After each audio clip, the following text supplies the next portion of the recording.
Let me ask you something. When was the last time you lived even one moment without worry?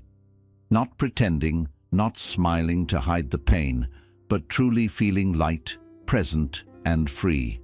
Most of us keep waiting for life to become perfect before we allow ourselves to feel joy. But that perfect moment never really comes. Buddhism reminds us that peace is not found in the future. It appears when we stop running, stop controlling, and return to what is real. If you're tired of living inside your mind, if you're ready to stop worrying and start feeling alive again, then these 7 lessons may be the reminder your heart has been waiting for. 1.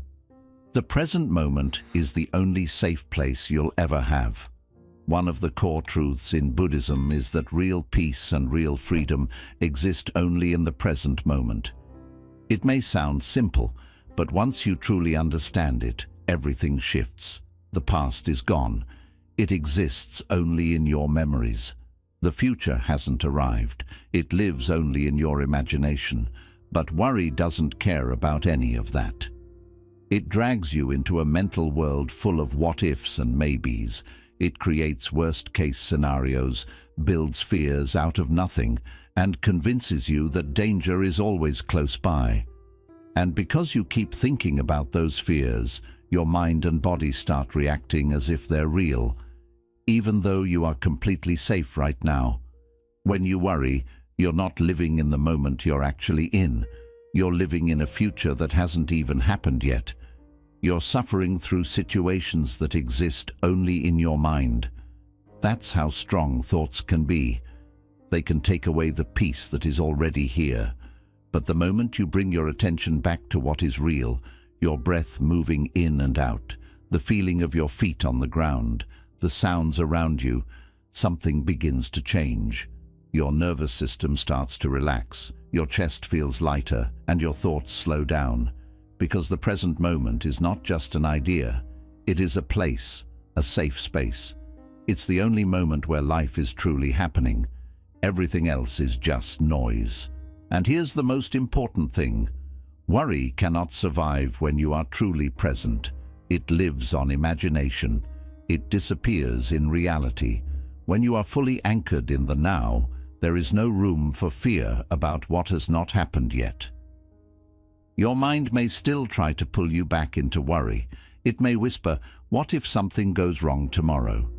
But you can learn to gently respond by saying, "I don't need to fix tomorrow right now. Right now, I am safe. Right now, I am breathing, and that is enough." With practice, this return to the present becomes easier. It becomes your anchor, your home, your safest place to be. And the more you return, the more you realize you were never supposed to live in fear of the future. You were always meant to live in the freedom of now. 3. Acceptance is not giving up. It's giving yourself permission to breathe. We often confuse acceptance with weakness. We think that if we accept something difficult, it means we've stopped trying, that we've failed, or that we're giving up on changing things. But in Buddhism, acceptance is not about surrendering to helplessness. It's about letting go of the exhausting need to control everything that happens to us. When you constantly resist what life brings, whether it's a loss, a mistake, a delay, or an unexpected challenge, you create tension inside yourself. That tension becomes suffering, not because the situation is unbearable, but because your mind is fighting it so hard. Acceptance means seeing reality clearly and saying, "This is what's happening right now." It doesn't mean you like it. It doesn't mean you don't care. It simply means you stop pretending it's not real. You stop pouring energy into wishing it were different when in this moment it is not. And once you do that, something opens inside you. You stop clenching. You stop fighting against the tide. And in that softening, you can finally breathe again. Think about how much mental and emotional pain comes not from the event itself, but from your resistance to it. A relationship ends, and instead of grieving, we ask why it happened, how it could have been avoided, whether it could still be fixed. We relive it again and again, as if we could rewrite the past by worrying hard enough. But we can't. And the more we resist what is, the more we suffer. Acceptance is the moment you stop arguing with reality and allow yourself to feel what you feel, without judgment, without shame. That's when healing begins. This doesn't mean you stop trying to grow or improve your situation. It means you stop expecting life to match your plans in order for you to be at peace. You begin to realize that peace isn't the result of things going your way. Peace is what happens when you stop needing things to go your way. Acceptance creates space. Space for clarity, for wise action, for rest. It frees up the energy that was trapped in the endless cycle of frustration and fear, and in that space you can move forward, not with anxiety, but with understanding, not with control, but with trust, because you no longer need to win against life. You just need to walk with it. 4. Not every thought deserves your attention or your belief. The human mind is an incredibly powerful tool, but it can also be an incredibly noisy and confusing place. Every single day, thousands of thoughts pass through your awareness, some helpful, many repetitive, and far too many based in fear, doubt, and insecurity. One of the core teachings in Buddhism is the understanding that you are not your thoughts. This simple truth, when fully grasped, can transform your inner life. Just because a thought appears in your mind doesn't mean it's true, and it certainly doesn't mean it deserves your full attention or your belief. Worry thrives on unexamined thoughts. It begins with a single whisper. What if something bad happens? And suddenly, you're following that thought down a spiral of imagined worst-case scenarios. You feel anxious, unsafe, uncertain. Not because something real is happening, but because your mind has tricked you into believing a story that hasn't even come true. That's the danger of believing every thought you have. It can take you away from reality and into a place of fear, stress, and emotional exhaustion. But here's what Buddhism teaches us. The mind is like the sky, and your thoughts are like clouds. Some clouds are light and beautiful, others are dark and stormy, but none of them are permanent, and none of them define the sky. The sky remains untouched, even when storms pass through it. In the same way, your true self, your awareness, is much deeper and calmer than the thoughts that pass through it. When you begin to observe your thoughts instead of getting pulled into them, you develop what's known as mindfulness. You start to see thoughts for what they are, temporary mental events, not absolute truths. So when your mind tells you, "I'm not good enough," or "I can't handle this," or "everything is going to fall apart," you don't have to argue or panic. Instead, you can pause, breathe, and gently say, "This is just a thought. It's not a fact. I don't have to believe it." That simple awareness can stop the chain reaction before it begins, and over time you start to create space between you and your thoughts. You no longer feel like a victim to every fear that rises. You begin to feel free, not because you've silenced your mind completely, but because you've stopped obeying every story it tells. The more you practice this, the more peace you'll experience. You'll still have thoughts, of course, but they won't carry the same weight. You'll be able to notice them, let them pass, and return to the calm center within you. That's what mindfulness does. It trains you to live with awareness instead of reactivity. It teaches you to stop letting your thoughts pull you in every direction. And when you master this inner stillness, worry no longer controls you. You become grounded, clear, and calm. Not because life is perfect, but because your mind no longer needs to be 5. Impermanence means your fear cannot last forever. One of the most profound and freeing teachings in Buddhism is the truth of impermanence. The understanding that everything in this life is constantly changing. Nothing remains the same. People grow, emotions shift, situations evolve. Just like the seasons, every experience, good or bad, will pass. And yet, when fear or anxiety takes hold, it often feels permanent. It feels like it will stay forever, like it has taken over your entire reality. But the truth is, no matter how overwhelming the fear may seem, it will pass. It always does. Think back to the moments in your past when you felt lost, anxious, heartbroken, or uncertain. At the time, those feelings might have seemed unbearable, but here you are. You survived them. You made it through. And now those same experiences live only in memory. That alone proves something powerful. Emotions, no matter how intense, are temporary. Even the deepest pain has a lifespan. And once you start seeing emotions this way, especially worry and fear, you stop identifying with them. You stop saying, "I am anxious," and instead begin to understand, "I am experiencing anxiety." And like everything else, it will pass. When you forget impermanence, you panic. You feel like things will always be this hard, this uncertain, this painful. But when you remember it, you create space between you and your suffering. You no longer see it as something that defines your existence, but as something that is visiting for a while and will eventually leave. This is not just a comforting idea. It's a spiritual truth that is reflected in nature, in life, and in every experience we go through. The storm doesn't stay. The night always gives way to dawn, and even the heaviest emotions lighten with time. This understanding also helps you approach your emotions with more patience and gentleness. You stop trying to rush healing or force yourself to feel better. Instead, you learn to sit with your discomfort without fearing it. You let it move through you like a wave, rising, peaking, and eventually receding. You learn to breathe with it, not fight against it. You trust the process, because now you know with complete certainty that you are not stuck. You are simply in a temporary moment of difficulty. And that moment, like all others, is already passing.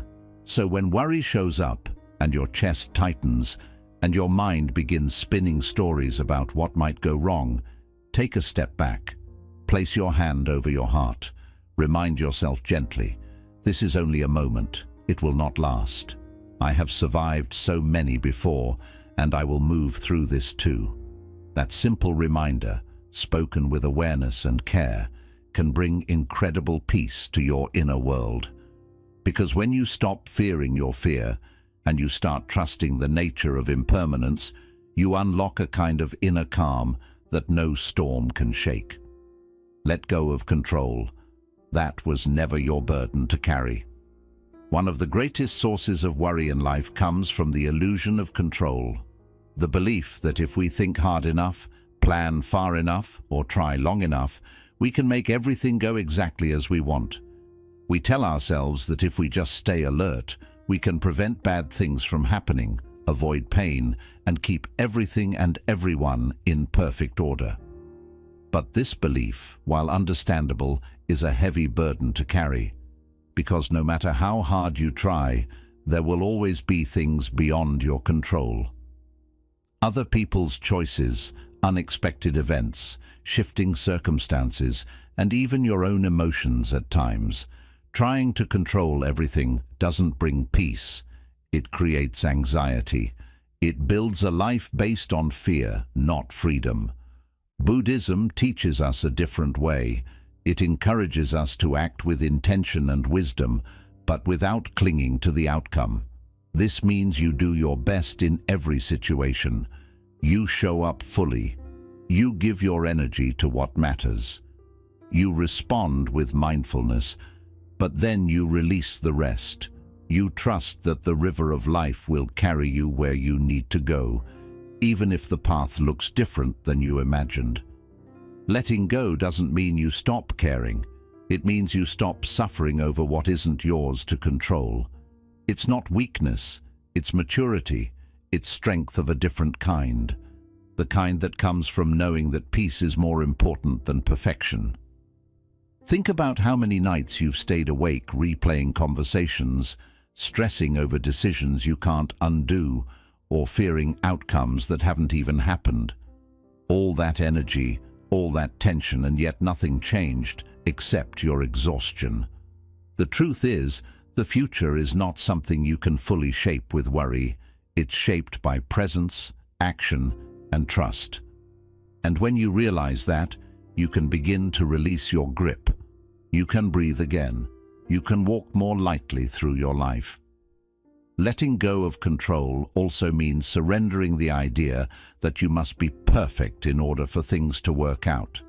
It means accepting that mistakes will happen, plans will shift, and uncertainty is part of the journey. But instead of resisting that truth, you begin to make peace with it.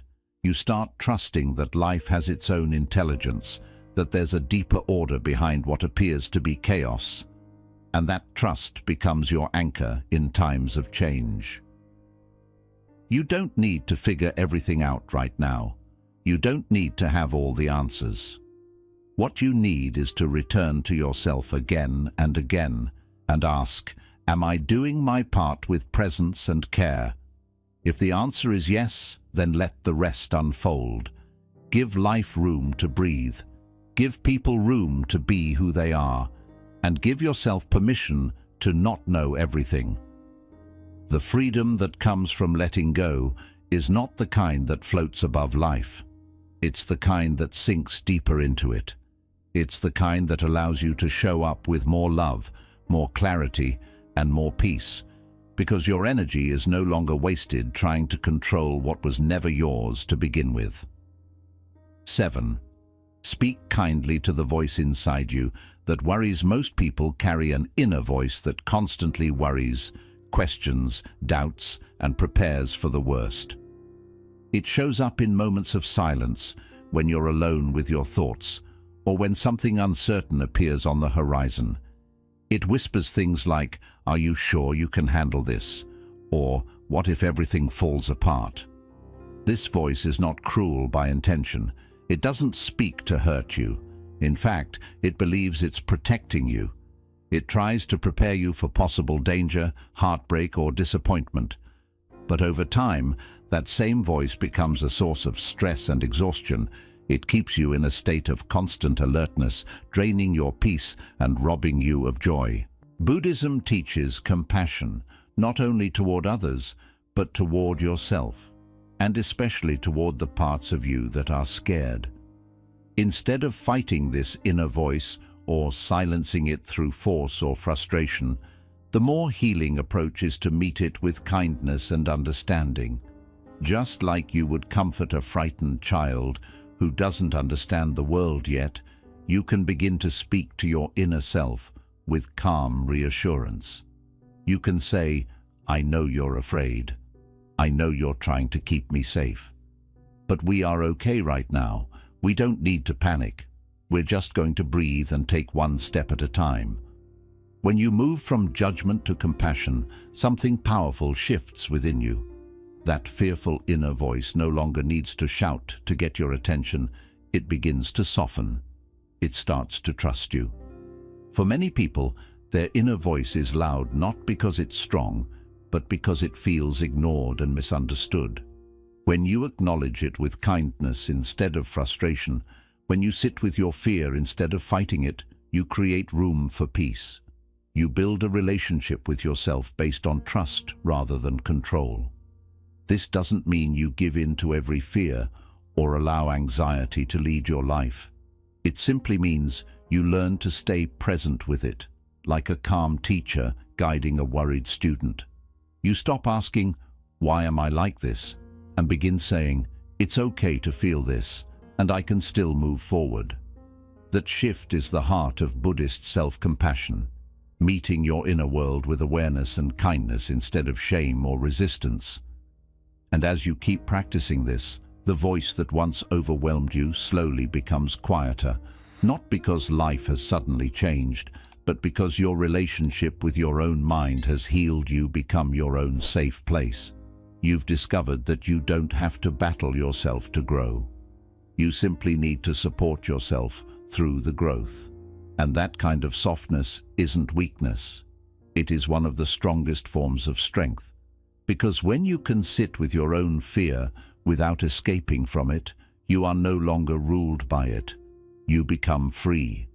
Joy is not a prize for having a perfect life. It's a practice you can start right now. Many people spend their whole lives thinking that happiness is something they must deserve. They tell themselves, "I'll be happy when things settle down," or "I'll finally feel joy when everything is sorted out, when I'm successful, when every problem is fixed." But that moment almost never arrives, because the truth is, there will always be something incomplete. There will always be uncertainty. Imperfections will always exist, and life will always keep changing. If you wait for everything to be perfect before allowing yourself to feel joy, you'll be waiting forever. Buddhism gently reminds us that joy is not something you just happen to find. It's not something that only lucky or calm people experience. It is a daily practice, a deliberate returning to the present moment. It's a choice to accept life as it is, instead of how you want it to be. Real joy isn't loud or dramatic. It doesn't always show up as excitement or celebration. Sometimes joy is simply pausing to feel the warmth of sunlight on your skin, listening to the wind moving through the trees, drinking a cup of tea in quiet, or noticing how your chest rises and falls with every breath. These are the gentle openings through which happiness enters. Not because your life is perfect, but because you finally chose to be present with it. One of the biggest shifts in Buddhist wisdom is understanding that you don't have to fix everything in your life to feel peaceful. You only need to stop believing that happiness must wait. You don't need every fear gone before you can smile. You don't need every answer before you can feel calm. You don't need every wound healed before you can laugh. Joy exists in the present moment, and when you learn to touch it, even when your life is still messy, something sacred begins to change. You start to take your power back. Practicing joy is training your mind to notice the good even in difficult times. It means taking a moment to feel grateful even when everything isn't going your way. It means letting yourself soften, enjoy small things, be gentle with yourself, and appreciate the moments that bring you peace. With time, this becomes a way of living, and the worry that once felt constant and heavy begins to fade. Not because you forced it out, but because your mind has learned a different way to focus, a different way to see. You start to understand that life doesn't need to be perfect to be beautiful, that you don't have to fix every problem to feel love in your heart, and that sometimes the deepest joy is simply being here, alive, aware, and open to whatever this moment offers. When you practice joy in this simple, quiet, daily way, you realize that happiness was never far at all. It was only waiting for you to stop chasing it and start noticing it. And in that awareness you begin to live not from fear or control, but from appreciation.